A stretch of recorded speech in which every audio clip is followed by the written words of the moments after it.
Yeah, this right here, I'm sitting back. DP 201 came to check me out, and I was looking back at this picture. I'm not gonna say who it is, but one of these females in here is the one that figured out that I couldn't read.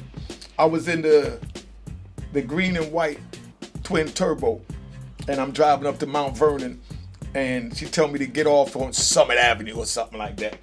So I drive and I'm past it, and I was like, damn, I've been driving too long. She said I'm 10 minutes away. We didn't have GPS, so we didn't know the ETA or nothing like that. So I'm like, y'all been driving for 20 minutes. Where the hell you live at? And she's like, on Summit Avenue. She said, where you at? I said, I'm up here by the bed place. And she's like, oh, you too far. How you get up there? I said, I followed your directions. And I'm all anxiety kicking in, her anxiety kicking in for me talking slick to her. She said, man, you got to turn around and come back down. So I turned around, I zoomed back down, I drove for another 30 minutes. I called her back. I said, yo, what the hell is wrong? Where you live at? I'm not going to be up here driving around these police in Westchester.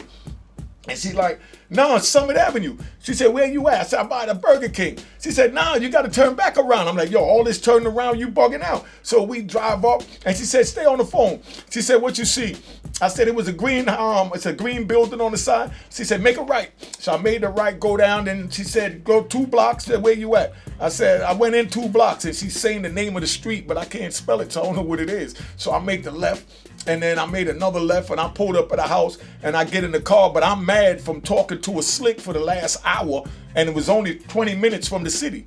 But I've been driving for an hour. So when she get in the car, she mad for me yelling at her. I'm mad for me not being able to find it. So we pull off, and we drive to the end of the block, and right before we got back on the highway, she said, there it is right there, Summit Avenue. What the, you can't read?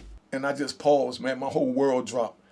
I put the car in reverse, and I backed up to a house and just reached over, opened the door. She already knew, get out, you know? But what it was is she knew right there that I didn't know how to read. From when she said it, my whole facial expression of my world changed, because it's like she figured out my darkest secret, you know? So then I never talked to her again because she knew my secret, right? Then one day I'm in the club, and she popped up to the club, and she's one of the females in this picture on the club. And that's what I think about when I think of that. That's my little brother Diesel, my little brother Ed, you know? And that's me up there in the middle, you know, that we just chilling, man. But one of these females figured out I couldn't read. And when she came to the club, what she did do is she apologized. You know what I mean? She was like, man, she whispered in my ear, man, I didn't know. And she just gave me a big hug, and I felt it, and it was like so much tension came off, because I knew then that she wasn't going to expose me, that I couldn't read.